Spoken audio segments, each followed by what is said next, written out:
you start deluding yourself, you experience that eternal consciousness. That is what I am telling you. Smell is not eating. Please listen. Sometime, if you are planning to eat just for the sake of taste, not because of hunger, even if you enjoy the smell of the hotel, you will feel like you ate already. You won't feel like eating. If you are not really feeling hungry, but you decide to eat just for the sake of taste, or you saw the photographs of that food in the hoarding, in the poster, if you just decide to eat for the sake of taste or for the sake of the way the food looks,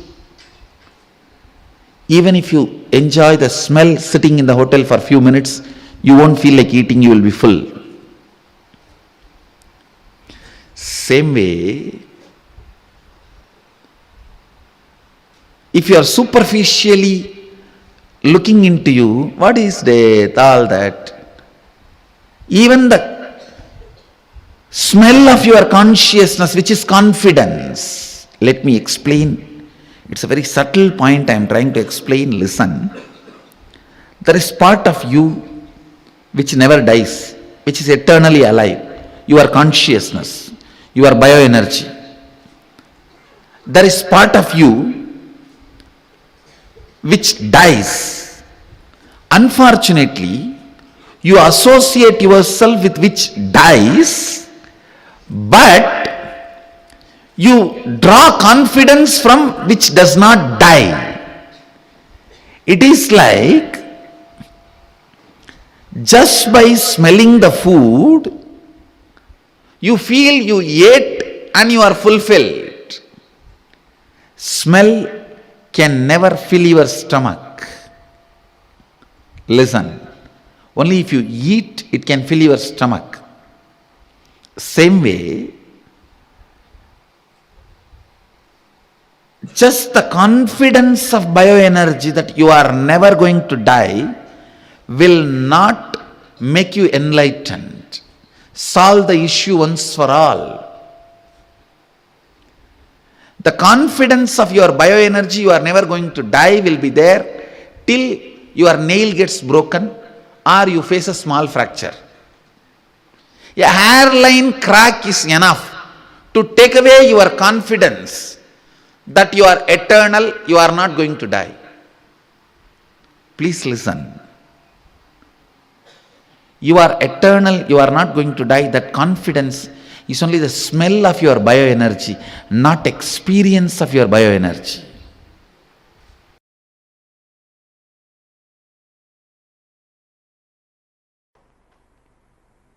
The rebirth has happened. I had many extraordinary spiritual experiences, but realization of my incarnationhood, who I am, the original state, that realization completely disconnected me from the world.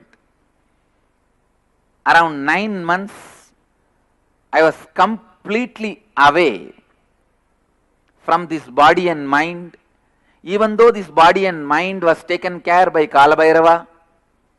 Kalabhairava was handling it. It was at least doing the activities to keep itself alive, like breathing, eating rarely once in a while. Body was doing those basic actions. But there was no sleep or 1, 2, 3. Body was doing minimal activities to keep itself alive. But I was completely out. So after 9 months, see, the last moment I remember was 2000 January 1st till evening. After that, I can recollect is only the 2000 Diwali. almost 9 months after, only on the Diwali day, 9 or 10 months, on the Diwali day evening, between 4:30 to 6, I saw very clearly as a motherly, healing, compassionate, loving Kali energy landed into the body, and the first word came out in Tamil language, Anandamaga irungal.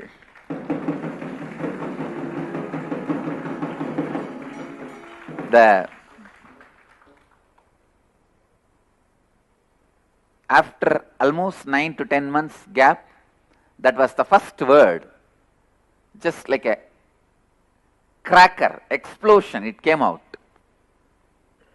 After that, a few words have started getting formed, then few sounds, then the coherent expression of words started happening. I think by next April, means 2001 April, the free coherent speech has started. So, Diwali is the auspicious day Mother Kali gave rebirth to this body, and this is the day the world was blessed with that beautiful blessing, be blissful.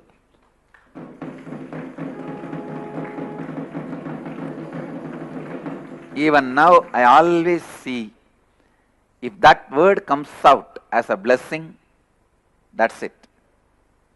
Whatever the person is asking, such a strong space is created as a blessing for that person, and I can say it's a real tathastu.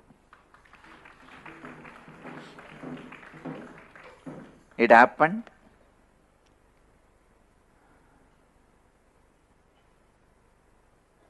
I was nearing Arunachala. So I was staying in a place near Kanchipuram. I was able to move my hands and legs little coherently. So the body was going in a bus, the public transport, to Arunachala. Please understand, all this without any words inside. Just a vague memory only I have. Kalbhairava was moving the body. Maybe the eyes saw Arunachala from the distance in the bus. Bus has entered the Arunachala's energy field. I saw after 5 to 6 minutes, suddenly that Kali's energy landed in the body and the word came out. I can say that is the rebirth.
after that powerful session from Swamiji about what exactly is that space of being Devi, the key to the ultimate liberation.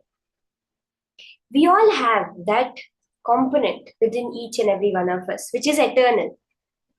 When we recognize that, when we start more and more associating with that, that is the key thing.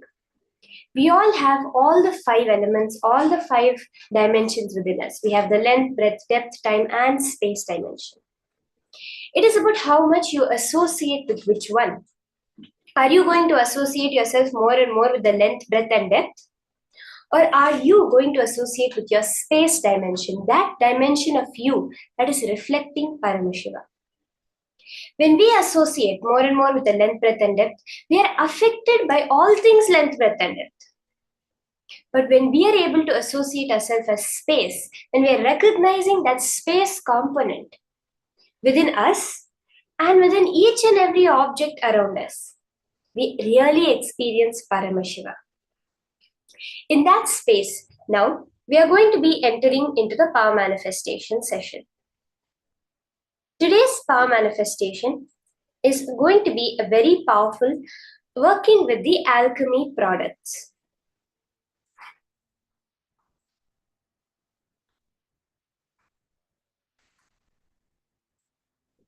So why exactly these alchemy products?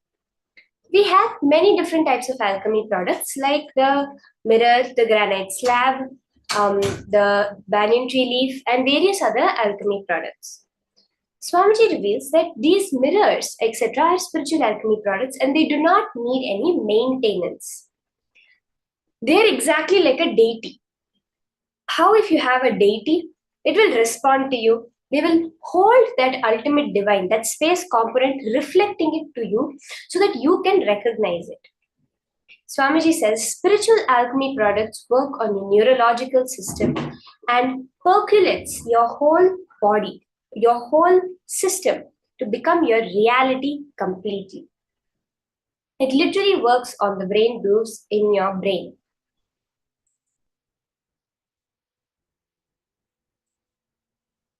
Mirror is the first level that we have. And then we move on to the granite slab where we can ultimately see even the Akashic records.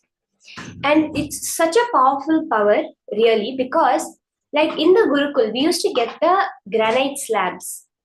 For us, literally, the granite slab was how we have the modern day computers, calculators. For us, literally, the granite slab was like that. So if we write our exam, we would take the granite slab to the exam and we would just see all the answers in the Krishtashila and the granite slab and we would write it down exactly like that. So originally we had gotten huge slabs that were quite thin. And they all, just through the power of the power manifestation, it would break. Swamiji says that actually when you do the power manifestation consistently, your entire slab will just disintegrate into powder. So after that, Swamiji had said, and they started getting that thick granite slabs. Granite, as you know, it's one of the hardest stones available. And that granite itself, through the power, can just disintegrate the more and more when you are using it.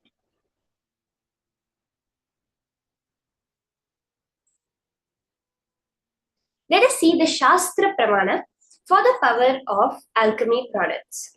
This is from the Vijnana Bhairava Tantra, Sutra 34, Dharana 11.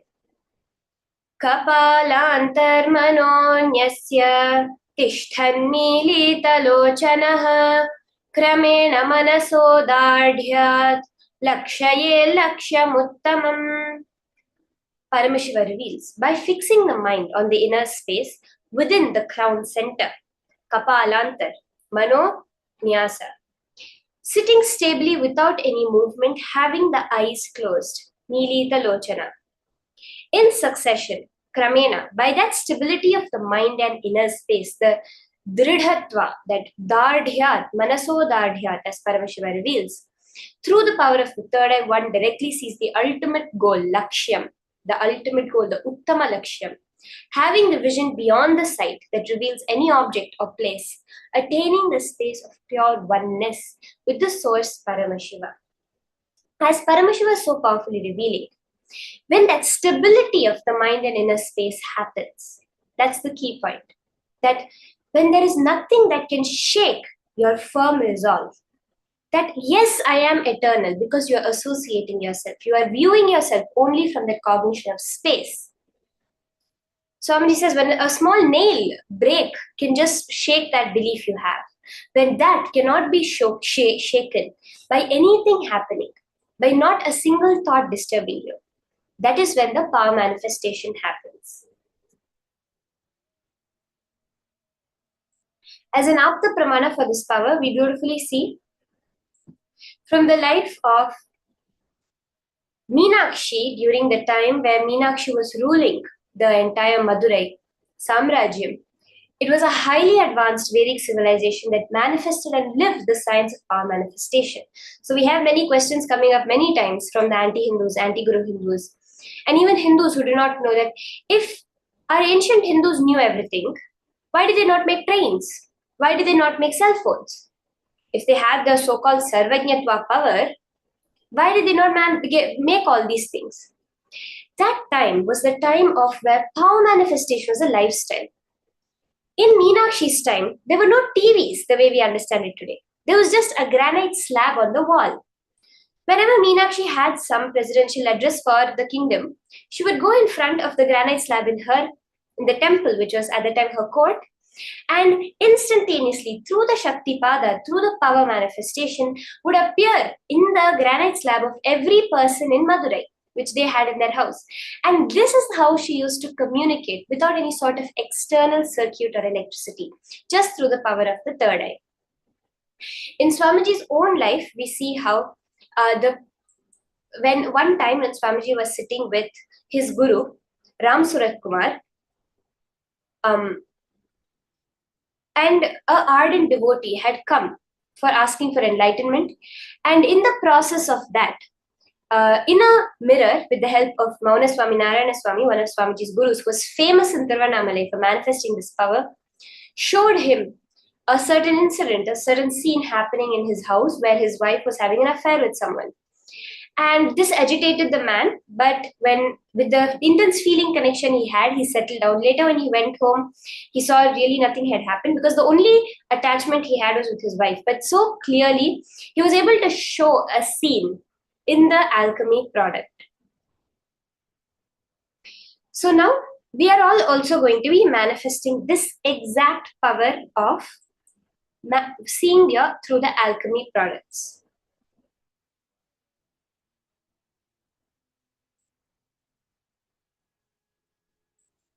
So to start the preparation,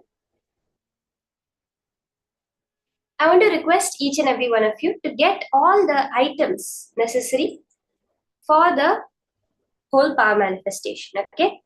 So we are going to be having a mirror. You can start with getting a mirror or a Krishnashila. So I want to just let everyone know, if you have an energized alchemy product already, you can use it for the manifestation. If you do not already have an energized alchemy product, today during the darshan, you can keep the alchemy product and Swamiji himself will energize it. So if you do not have an alchemy product, you can sit and just do the manifestation rounds through your third eye. If you do have an alchemy product, please get it. If you have any mirrors that are already energized, you can get it. Keep it with you, wipe it clean, put the Jnana Anjana or any Aushadas on it, whether it's the turmeric, the sandalwood paste, the Vibhuti, the Basma, the Kumkum, which has been energized by Swamiji himself. You can apply it like a thick layer, like almost like a screen on top of it. Now the most important part. Before we start the power of seeing through the alchemy products, the most important thing to start with is to have the darshan of Swamiji in the alchemy product. So let's say we're using a mirror on the Aushadha. Now, each and every one of us will start with having the darshan of Swamiji. You're going to start by intensely connecting to Swamiji and requesting Swamiji, manifesting Swamiji's Vishwarupa Darshan. Any form may appear for you.